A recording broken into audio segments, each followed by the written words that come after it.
Un relato de miedo más que real. Lo único que les puedo decir antes de comenzarlo es que en la oscuridad tengan cuidado. Suscríbanse al canal y no olviden activar la campanita. Bienvenidos. Relatos reales de terror y ultratumba. Sucesos paranormales. Historias que solían contar los abuelos. Esto es Relatos Nocturnos. Acomódense y dejen volar su imaginación para recrear en su mente cada escenario que en este relato voy a mencionar. Un relato 100% real que me lo contó mi primo Cruz, que le sucedió a él y a un par de amigos más un tiempo atrás. Bienvenidos, no olviden suscribirse al canal y activar la campanita. Nocturnos. Este relato tiene lugar en El Salvador, en una zona rural. De hecho, este es el sitio donde yo viví mucho tiempo, unos años atrás. Aquella noche había un velorio. Una persona de la comunidad vecina había fallecido. Y recuerdo que yo incluso estuve en ese lugar, pero regresé a casa más o menos a las 8:30 o 9 p.m. Y Cruz, su hermano, y los otros amigos se quedaban jugando cartas a la salida de aquella casa. Cuenta Cruz que el juego se puso bastante interesante y ellos continuaban jugando cartas en aquel patio. Se hicieron las 10 p.m., las 11, y ellos no se percataron del tiempo. Más o menos a las 11:50 p.m., Neris les dijo: amigos, creo que ya es un poco tarde, mejor regresemos a casa ya. Ubaldo, otro de ellos, al percatarse la hora que era, les dijo: hey, pero ya a esta hora no creo que sea muy conveniente regresar, esperemos mejor porque casi es medianoche. Y todos siguieron jugando cartas. Ya más o menos a la 1 de la madrugada, todos se pusieron de acuerdo para volver a casa.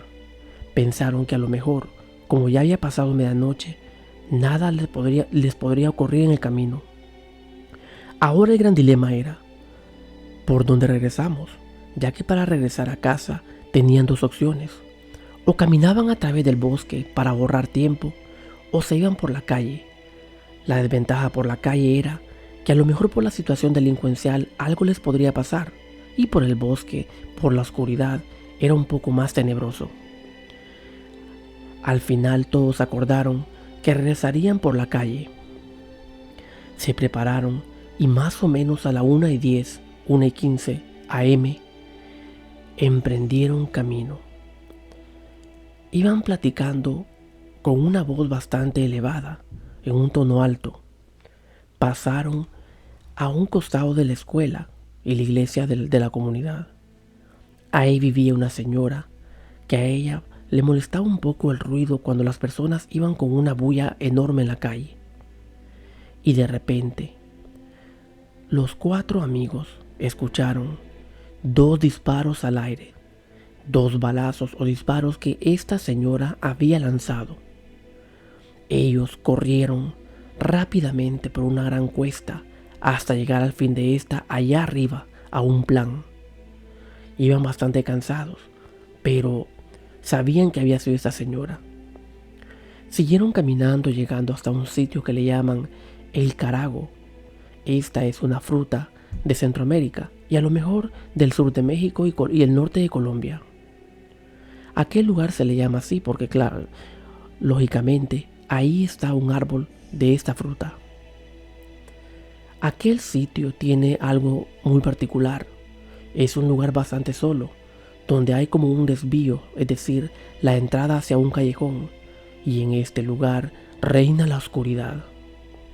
Pero el detalle de esto era que Neris comenzó a hablar, a platicar acerca de algunos sustos que en ese sitio habían pasado. Él les dijo: ¿saben? En este lugar algunas veces me han asustado. Aún recuerdo que en una ocasión una niña de blanco se me apareció allá arriba, en aquel borde de tierra. Ubaldo les dijo: no es bueno que platiquemos de eso, recuerden la hora que es. Pero ellos no le hicieron caso, y así continuaron su camino, hablando y hablando de los diferentes sustos. Ubaldo les dijo, cuando comenzaron a bajar aquella calle: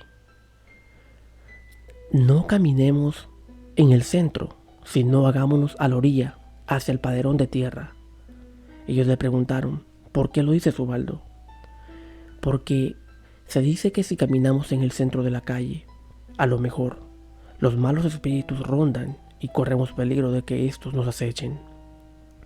Pero todos solo se pusieron a reír, diciendo: ese está loco, como haciéndole burla o chiste. Ubaldo llevaba en su mano el rosario.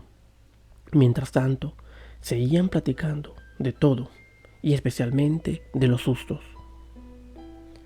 Llegaron a un lugar que le llaman el Talpetate, donde hay una pequeña quebrada o río. Y aquí sería donde comenzaría lo bueno. ¿Por qué?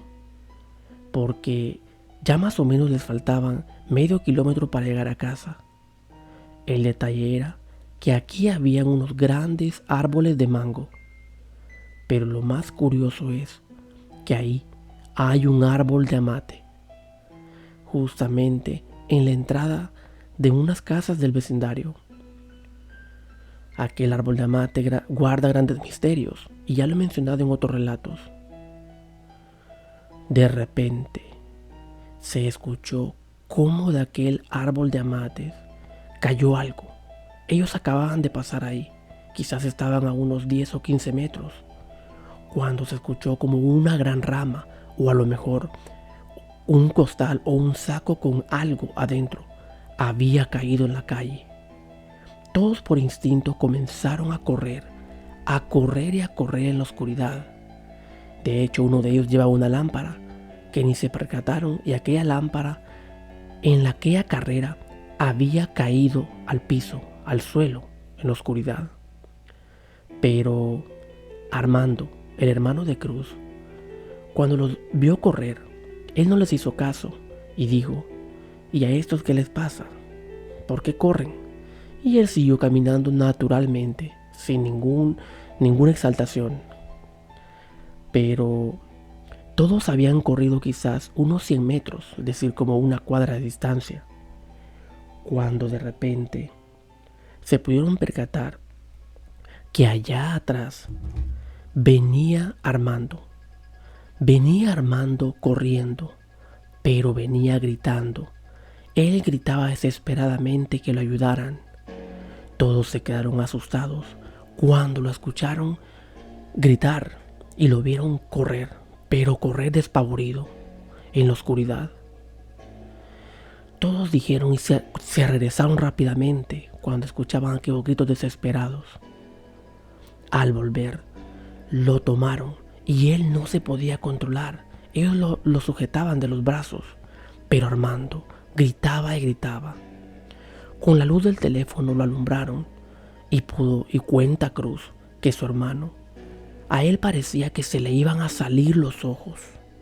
Parecía como si algo lo estaba asfixiando, o a lo mejor algo lo estaba atormentando. Tardó un buen rato en poder calmarse. Todos le decían: Armando, Armando, tranquilo, ¿qué pasa? ¿Qué pasa? Pero Armando, aún con aquella mirada que parecía que se le iban a salir los ojos, no respondía. Después de unos minutos de estarle hablando y tratar de hacer que se calmara, Armando, aún con la voz entrecortada, les dijo: cuando ustedes corrieron, yo pensé que ustedes me querían asustar, y por eso no corrí y me detuve. Y entonces ellos le dijeron: ¿pero qué te traía así? ¿Por qué empezaste a gritar? ¿Y por qué corriste? Armando les dijo: porque después de eso, en unos segundos, sentí como si algo me sujetó, algo me agarró fuerte, y peor aún, eso que me tenía agarrado me comenzó a jalar, me comenzó a llevar hacia atrás, hacia allá donde habíamos escuchado aquel ruido. Todos estaban fríos con la piel eriza. Y ahí se acordaron que también la lámpara se les había caído. Y se regresaron a traerla, la cual estaba quizás unos 25 o 30 metros más atrás, en la oscuridad. Ellos no se podían creer lo que les había pasado. Y Ubaldo pidió a Cruz quedarse en su casa, porque donde él tenía que irse para la suya, todavía era más o menos unos 300 metros en la oscuridad, donde no había ni casas. Al llegar allá, a la casa de su abuela, cuenta Cruz que abrieron el falso palanqueras hecho de alambre de púas en la entrada, atravesaron el patio y rápidamente llegaron a tocar la puerta de su abuela. La abuela les abrió y justamente cuando ella les dijo: ¿y ustedes qué andan haciendo a estas horas? ¿Por qué vienen tan tarde? Imagínense la hora que es. Aún ella estaba hablando cuando allá en la entrada, por aquel falso de alambre de púas y palos, se escuchó una gran carcajada como de una mujer. También ya he contado en otros relatos aquellas carcajadas que Vanessa escuchó también en esta casa. Todos se quedaron fríos y rápidamente cerraron aquella puerta. Lo primero que hizo su abuela fue regañarlos y les dijo: ¿y ustedes, muchachos, por qué andan afuera a estas horas? Les estoy preguntando. ¿Verdad que los siguió la tentación? Tienen suerte que eso que se escuchó ahí no los alcanzó, porque si los alcanza es capaz y se los levanta y se los lleva. Ellos le contaron todo lo que habían pasado en el camino, y aún los regaños de su abuela continuaron. Entre más escuchaba, ella más se enojaba y más le decía: ¿en serio que ustedes no aprenden? Espero que esto les sirva de lección, les dijo. La gran pregunta para nosotros hoy sería, nocturnos: ¿qué sería lo que aquella noche escucharon que cayó del árbol de mate? ¿Y qué sería lo que sujetaba a Armando, que incluso hacía que pusiera aquel rostro de terror, aquel rostro de espantos? Porque ellos esa noche no pudieron ver nada, a pesar de que en la oscuridad y al alumbrar después con la lámpara, en aquel sitio no había nada. Estaré leyendo sus comentarios, y si tienen un relato lo pueden enviar a mi correo electrónico. Tengan cuidado si ustedes regresan a casa un poco tarde. No importa si no es medianoche, no importa si es más temprano o más tarde. Lo cierto es que en la oscuridad cosas extrañas ocurren. Gracias por escuchar este relato. Los espero en la próxima.